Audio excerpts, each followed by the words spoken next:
वक्त इंतजार कर रहे हैं कि आखिर उनकी समस्याओं का हल कब होगा और सरकार से ये उम्मीद जता रहे हैं कि जल्द से जल्द सरकार उनके लिए कोई कदम उठाए। लेकिन आप देख सकते हैं कि सरकार की तरफ से अभी तक कोई खास कदम नहीं उठाया गया है, जिस वजह से उत्तर प्रदेश के शिक्षा मित्रों में नाराजगी व्याप्त है। लेकिन इस दौरान भी शिक्षा मित्रों ने कोई उम्मीद और आशाएं नहीं छोड़ी और अपने द्वारा हर एक संभव प्रयास करते रहे। और इसी कड़ी में देखने को मिला कि शिक्षा मित्र उत्थान समिति उत्तर प्रदेश के प्रदेश अध्यक्ष गुड्डू सिंह ने मुख्यमंत्री योगी आदित्यनाथ से मुलाकात की। इसी के साथ शिक्षा मंत्री संदीप सिंह से मुलाकात की और तमाम विधायकों से मुलाकात की है और इस विषय में बातचीत की गई है कि आखिर कब तक उत्तर प्रदेश के शिक्षा मित्रों की समस्याओं का हल होगा। फिलहाल आपको बता दें कि प्रदेश अध्यक्ष गुड्डू सिंह ने शिक्षा मंत्री संदीप सिंह से मुलाकात करने के साथ साथ मुख्यमंत्री योगी आदित्यनाथ से जनता दरबार में मुलाकात की है। महाकुंभ के दौरान उनके द्वारा किए गए सामाजिक कार्यों की भी फाइल सौंपी गई है और इसी के साथ उत्तर प्रदेश के जो शिक्षा मित्र है उनकी समस्याओं के हल के लिए भी मुख्यमंत्री योगी आदित्यनाथ से गुहार लगाई गई है। अब ये कहा जा सकता है कि बहुत जल्द ही उत्तर प्रदेश के शिक्षा मित्रों की समस्याएं जो है वो हल होती हुई नजर आएंगी, क्योंकि संगठन के द्वारा हर एक संभव प्रयास किया जा रहा है। हर एक संगठन पूरा प्रयास कर रहा है कि मुख्यमंत्री योगी आदित्यनाथ मानदेय संबंधित कोई ना कोई शासनादेश जारी करे, जिससे कि उत्तर प्रदेश के शिक्षा मित्रों की समस्याएं हल हो पाए। फिलहाल आपको बता दें कि संगठन के द्वारा तमाम अन्य कार्यक्रम भी प्रस्तावित है। इस विषय में बताते हुए प्रदेश अध्यक्ष गुड्डू सिंह ने क्या कुछ कहा आप भी सुनिए और इसी के साथ उन्होंने आगे के होने वाले सभी कार्यक्रमों के विषय में और मुख्यमंत्री योगी आदित्यनाथ से, शिक्षा मंत्री संदीप सिंह से और विधायकों से मुलाकात कैसी रही इस विषय में बताते हुए क्या कुछ कहा है आप भी सुनिए। गुड्डू सिंह जी, आपका हमारे चैनल अटल टीवी पे बहुत बहुत स्वागत है। जी मैम। गुड्डू सिंह जी, जैसा कि खबरें निकलकर सामने आई कि आपकी मुलाकात मुख्यमंत्री योगी आदित्यनाथ इसी के साथ शिक्षा मंत्री संदीप सिंह से होती है और आप लोग अपनी समस्याओं के हल के लिए गुहार लगाते हैं, तो मैं सबसे पहले आपसे जानना चाहूंगी ये मुलाकात कैसी रही और सरकार के द्वारा क्या कुछ कहा गया है।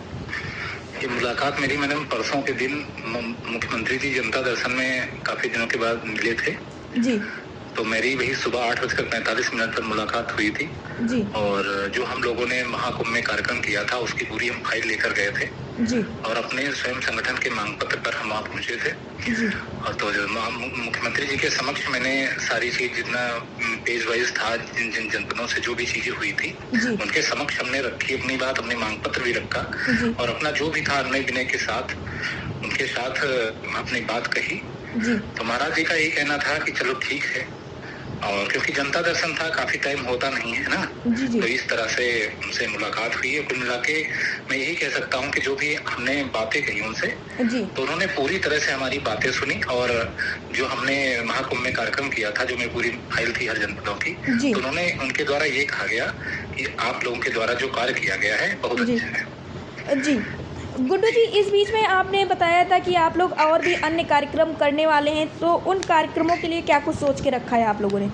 हाँ, वो कार्यक्रम के बारे में बताऊंगा। फिर इसके बाद में मैं थोड़ा एक और बात बताना चाहूंगा कि इसके बाद में जब मुख्यमंत्री जी के मुलाकात के बाद में फिर लगभग में 11:20 पर शिक्षा मंत्री जी से मुलाकात हुई थी जी। तो शिक्षा मंत्री जी से भी सारे बिंदुओं पर चर्चा हुई थी।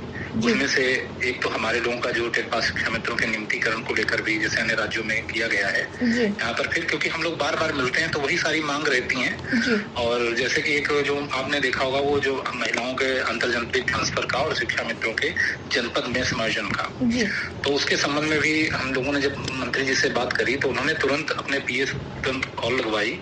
उन्होंने कहा कि इस मैटर में, मैंने कहा कि इस मैटर में अभी शेड्यूल जारी नहीं हुआ अभी तक, जबकि काफी टाइम हो गया है, तो उन्होंने तुरंत अपने पीएस से तुरंत कॉल लगवाई वहाँ पे और मेरे सामने उन्होंने तुरंत कॉल करी और मानदेय के विषय में उन्होंने स्वयं कहा था। मैं उन्हीं की बात आपके चैनल के माध्यम से बताना चाहूंगा क्योंकि बहुत सारे शिक्षा मित्रों की जिज्ञासा रहती है।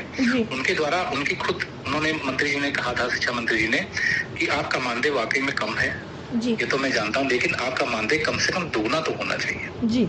और इस संबंध में कह रहे थे कि हम चलो जो भी है अपना कर भी रहे हैं, लेकिन वही है कि मुख्यमंत्री जी को निर्णय लेना है। तो मैंने बताया भी कि मैं आज मुख्यमंत्री जी से भी मिल के आया हूँ अभी जनता दर्शन में, तो उन्होंने कहा ये तो और अच्छी बात है।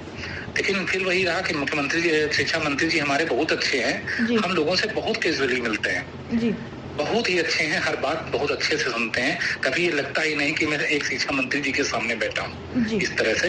बाकी जो उनकी चीजें हाथ में हैं वो उन्होंने जरूर कही थी कि देखो मैं पूरा करने का प्रयास करता हूँ। लेकिन बस वही है मैडम, जैसे आपने बताया जो कार्यक्रम करने का, कल हमारे जनपदों में सभी लगभग जनपदों में मीटिंग हुई थी और जो हमारा आगे का कार्यक्रम जो 27 अप्रैल का है जी। जो एक शांति मार्च निकाला जाना है जी। और मुख्यमंत्री जी से और प्रधानमंत्री जी से, अपने शिक्षा मंत्री जी से एक अनुनय विनय ही करना है। जी। तो सरकार के समर्थन में ही सारे हमारे कार्यक्रम चलने हैं और जब तक ये चीजें पूरी नहीं होती, क्योंकि देखो कहा बार बार जाता है। जी। और फिर हम अधिकारियों से भी मिले, सचिवालय गए, दीपक कुमार जी नहीं मिले थे, उनके जो निजी सचिव हैं जय सिंह जी हैं, उनको हमने ज्ञापन सौंपा, निदेशालय भी जाकर के सभी अधिकारियों से मिल करके उनको अपनी बात रखी।